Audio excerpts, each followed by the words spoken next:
Alléluia. Peuple de Dieu, je voudrais partager un songe que j'ai eu hier soir. Un songe que j'aimerais mettre par audio déjà. Alors, je me suis retrouvé sur un bateau. J'ai pris un grand bateau, j'étais sur un grand bateau. La mer était un peu agitée.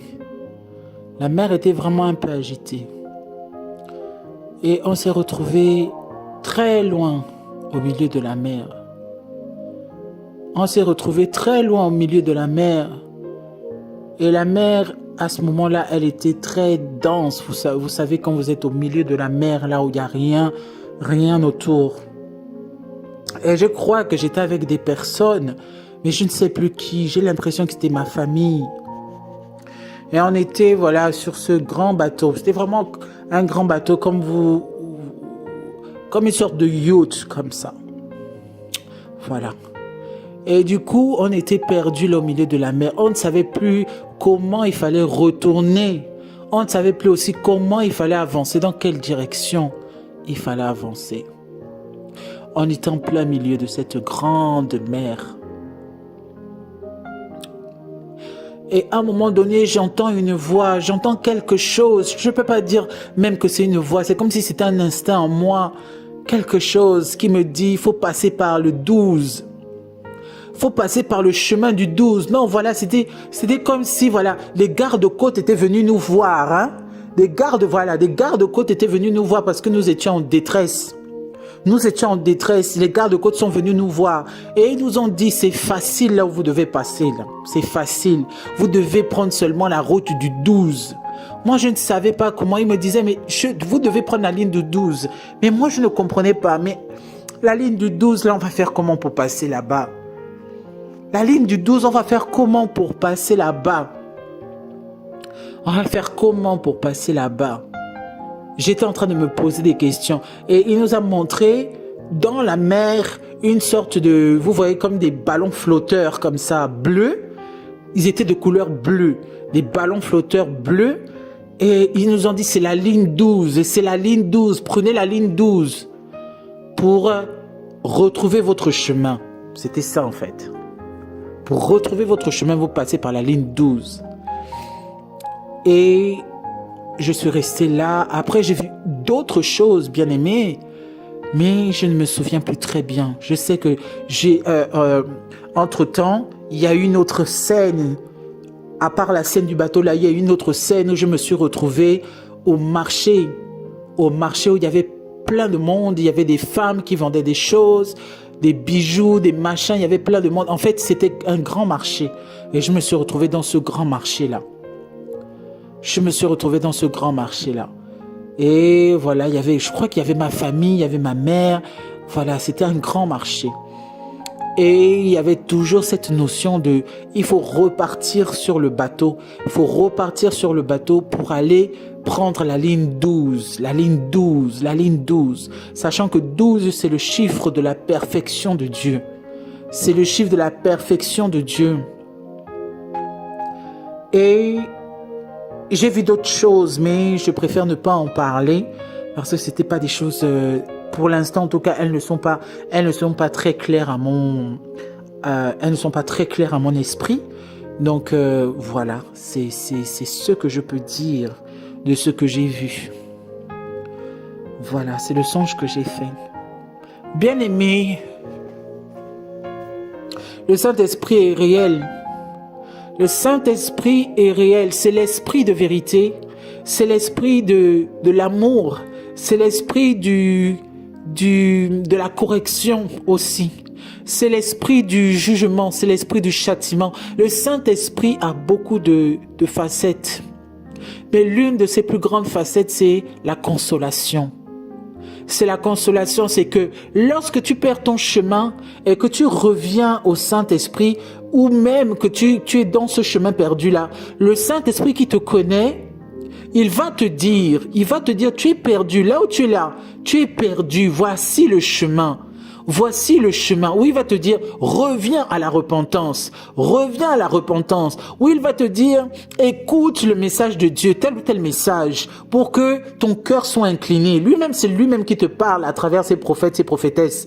Donc, il va incliner ton cœur. Il va te faire écouter un message qui va te pousser à la prière, qui va te pousser à la repentance, qui va te pousser à le rechercher encore plus. C'est comme ça qu'il est, le Saint-Esprit.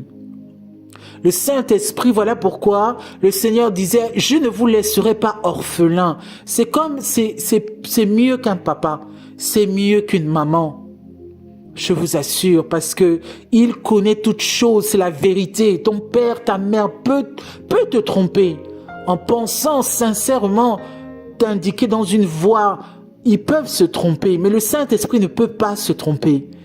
Il ne peut pas se tromper. Là où il t'emmène, il sait que c'est pour ton bien. C'est pour le bien de ton âme. C'est-à-dire qu'en lui, il n'y a que l'amour. Il n'y a que l'amour, la compassion, la patience, la bienveillance. La bienveillance. Même si des fois il donne des instructions, ces instructions-là sont pour ton bien. Sont pour notre bien. Pour notre bien en tant qu'enfant de Dieu. En tant qu'enfant de Dieu, c'est le consolateur, c'est celui qui nous lorsque nous n'arrivons pas à l'écouter durant la journée, nous sommes occupés à beaucoup de choses, Nous n'arrivons pas à nous concentrer, à écouter sa voix même quotidiennement. Il nous parle aussi en songe. Il nous parle aussi en songe pour que nous puissions nous réveiller le matin et dire, oh Saint-Esprit, pardon. Oh Saint-Esprit, aide-moi. Oh Saint-Esprit, fortifie-moi. Oh Saint-Esprit, je délaisse cela. Oh Saint-Esprit, c'est vrai, il est tout pour nous. Il est tout pour le chrétien. Il est tout pour le chrétien. Il nous donne des yeux pour voir. Il fait tomber les écailles de nos yeux. Il nous donne des oreilles pour entendre. Et une bouche aussi pour parler des merveilles de Dieu, pour parler du conseil de Dieu. Voilà, je suis inspiré pour parler du Saint-Esprit. Je suis inspiré pour parler de la merveilleuse personne du Saint-Esprit. Parce que c'est un Dieu d'amour. C'est celui qui ne se lasse jamais de te ramener sur le droit chemin. Il est comme, je sais pas, un bâton. Comme on dit, ton bâton et ta houlette me rassurent. Oui, il est comme un bâton et une houlette qui va recadrer la brebis qui veut s'échapper du troupeau, qui va recadrer la brebis, alléluia, qui va la recadrer pour qu'elle ne puisse pas s'échapper, pour qu'un loup ne puisse pas la dévorer là-bas hors du chemin, qu'elle reste simplement sur le chemin, même s'il est rocailleux, même s'il y a des épis, comment le bâton et la houlette sont là pour te remettre sur le chemin de la vérité, le chemin, parce que lui, il sait que devant toi, la brebis, tu ne sais pas, parce que tu es en train de marcher, tu vois que c'est difficile, tu vois que c'est dur, tu ne sais pas ce qui t'attend devant. Tu ne sais pas pourquoi il te fait passer par tel chemin. Un coup c'est à gauche. Tu as l'habitude qu'il te parle comme ça à gauche. Mais maintenant, il a changé. Il parle maintenant comme ça à droite. Il parle comme ça à droite. Il te fait passer par des petits chemins. Il parle comme ça à tout droit. Il te fait maintenant passer par tout droit. Tu ne sais plus. Hier, il était comme ça. Aujourd'hui, il est comme ça. C'est parce qu'il est en train de te guider. Il est en train de te guider selon ta saison, selon ta saison, selon aussi la saison de Dieu, selon les circonstances, selon les situations et selon ton appel. Donc, il est en train de nous guider. Il sait ce qu'il y a devant. Il sait que c'est le ciel qui est devant. Il sait que c'est vraiment la bergerie qui va accueillir toutes les brebis. Elles vont se sentir à jamais en sécurité. Elles vont se sentir à jamais en paix. Donc, lui, il sait pourquoi. Il te fait passer pour tel ou tel chemin parce qu'il connaît l'arrivée. Il connaît l'arrivée. Alléluia. Saint-Esprit, tu es merveilleux. Ah, Satarabaché. Saint-Esprit, tu es trop merveilleux.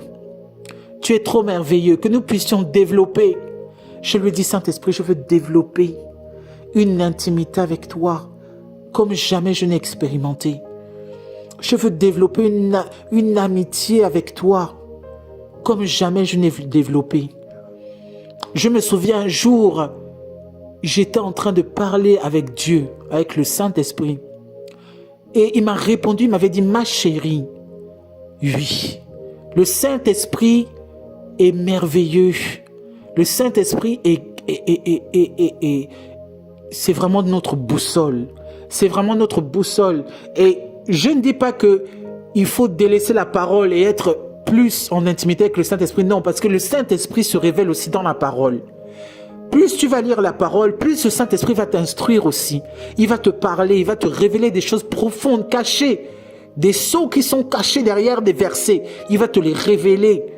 Parce que la Bible, la parole de Dieu ne se lit qu'avec le Saint-Esprit. Parce que au commencement était la parole, et la parole était avec Dieu, et la parole était Dieu.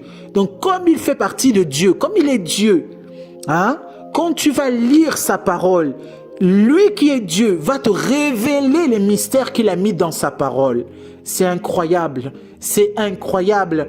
Il faut avoir des yeux pour voir et des oreilles pour entendre. C'est pour ça qu'il est indispensable de naître de nouveau. C'est pour ça que le Seigneur avait dit à Nicodème, si tu ne nais pas d'eau et d'esprit, tu ne peux pas voir le royaume des cieux. Le royaume des cieux, c'est des profondeurs. Le royaume des cieux, c'est un mystère. Voilà pourquoi il disait, celui qui a trouvé le royaume des cieux, il va vendre tout ce qu'il a parce qu'il va acheter seulement il va acheter avec tout ce qu'il a vendu le royaume des cieux. La perle qu'est le royaume des cieux. Il va tout vendre, il va tout délaisser. Voilà pourquoi le royaume des cieux aussi inclut le dépouillement. Voilà pourquoi le royaume des cieux inclut le dépouillement. Tu ne peux pas rentrer dans le royaume des cieux en étant pleinement rempli du Saint-Esprit de Dieu qui est parfait, qui est bienveillant, qui est magnifique, qui est doux, qui est bon, qui est tout ça. Tu ne peux pas rentrer dans cette atmosphère de paix, de grâce, d'abondance avec les choses qui viennent de la terre, les choses que l'ennemi a mis en place, les choses que la chair aime. La parole nous dit, la chair et le sang ne peuvent pas hériter du royaume des cieux. Ce qui plaît à la chair déplaît forcément à Dieu. Ce qui plaît à la chair, ce que le monde a mis sur notre dos, a mis sur notre chair, pour que nous puissions glorifier la chair à tout moment, vient du monde et ne vient pas du Dieu. Voilà pourquoi on dit l'amour du monde est inimitié, ennemi de Dieu. Complètement ennemi de Dieu. L'amour du monde, complètement ennemi de Dieu. Tout ce qui vient du monde, les créateurs, les ceci, les cela, les marques, les machins, c'est pour rendre l'homme esclave du modernisme, l'homme esclave des choses de la terre, l'homme esclave de l'amour du monde, l'homme esclave de l'orgueil de la vie, l'homme esclave du matériel, l'homme dépendant des choses qui sont tangibles, parce qu'il n'est pas dans l'esprit, il n'est pas dans l'invisible, il n'est pas dans les choses invisibles. Les choses invisibles sont éternelles. Alléluia. Alléluia. Je n'avais pas prévu faire cet audio. Je n'avais pas prévu. J'étais dans la prière. Justement une prière de repentance. Une prière de repentance. Une prière de repentance. Et le Saint-Esprit me conduit comme ça. Vous voyez? Le Saint-Esprit me conduit comme ça pour donner ce message. Ce message d'amour, ce message d'encouragement, ce message pour fortifier. Parce que Dieu est un Dieu d'amour, Dieu est un Dieu de patience, Dieu est un Dieu d'instruction. Ces instructions sont dans sa parole. Saint-Esprit, je te bénis. Saint-Esprit, je te rends grâce pour tous les bien-aimés, pour l'Église. Saint-Esprit, souviens-toi de ton peuple qui a besoin d'entendre cette parole, de ton peuple qui va être construite par cette parole. Saint-Esprit, souviens-toi de ton peuple. Saint-Esprit, souviens-toi Souviens-toi de ton peuple. Nous avons besoin de toi. Nous avons besoin de toi au quotidien. Nous avons besoin de délaisser les choses qui nous accaparent. Les choses qui nous accaparent. Il y a des choses bonnes qui peuvent nous accaparer. C'est-à-dire le travail, les enfants, la famille, les ceci, les cela. Ça peut être des choses bonnes, il faut pouvoir le faire.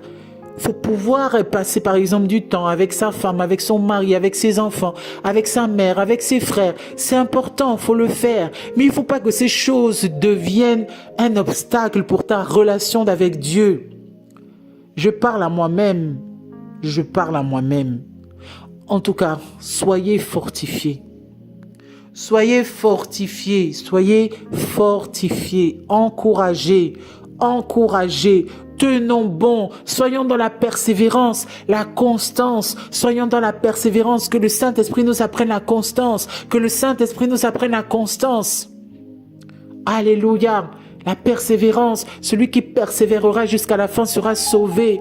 Nous avons délaissé beaucoup de choses. Nous avons accepté le dépouillement. Nous avons accepté beaucoup de choses pour la gloire du Seigneur, pour que le nom du Seigneur soit glorifié, pour que notre vie soit un témoignage. Pour que à travers nous, des personnes puissent être touchées, des personnes puissent être sauvées. Nous avons accepté que le Saint-Esprit taille notre caractère. Nous avons accepté d'être brisés. Continuons sur cette acceptation. Continuons sur ce chemin, comme une brebis qui écoute son berger. Écoutons la voix du berger. Écoutons la voix du berger. Restons sur ce chemin. Restons sur ce chemin de dépouillement. Même si c'est compliqué, même si on entend des mauvaises paroles, même si on entend des rumeurs, des murmures, des choses contre nous, des choses, elle a perdu la tête, elle est devenue comme une vieille, ceci, cela, des choses qui peuvent nous toucher, nous blesser. C'est pas grave. Nous, ce qu'on voit devant, c'est ce que le Saint-Esprit nous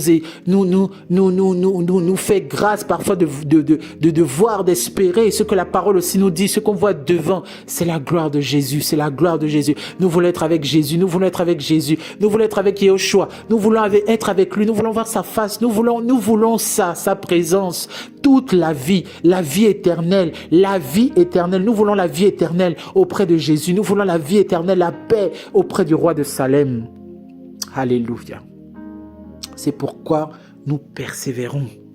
L'apôtre Paul a dit, c'est pourquoi laissons tout ce qui est en arrière et regardant tout ce qui est devant. Je cours pour tâcher de remporter pour tâcher de remporter le prix de la vocation céleste.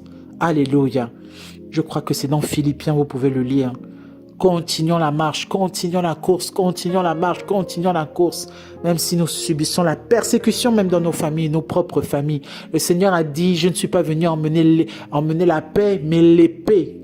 L'épée dans la famille. Ton père sera contre toi, ta mère sera peut-être contre toi, ton mari peut-être sera contre toi, mais persévère, le Saint-Esprit a la clé, le Saint-Esprit a la clé de toutes choses. Alléluia, soyez bénis, soyez fortifiés, peuple de Dieu.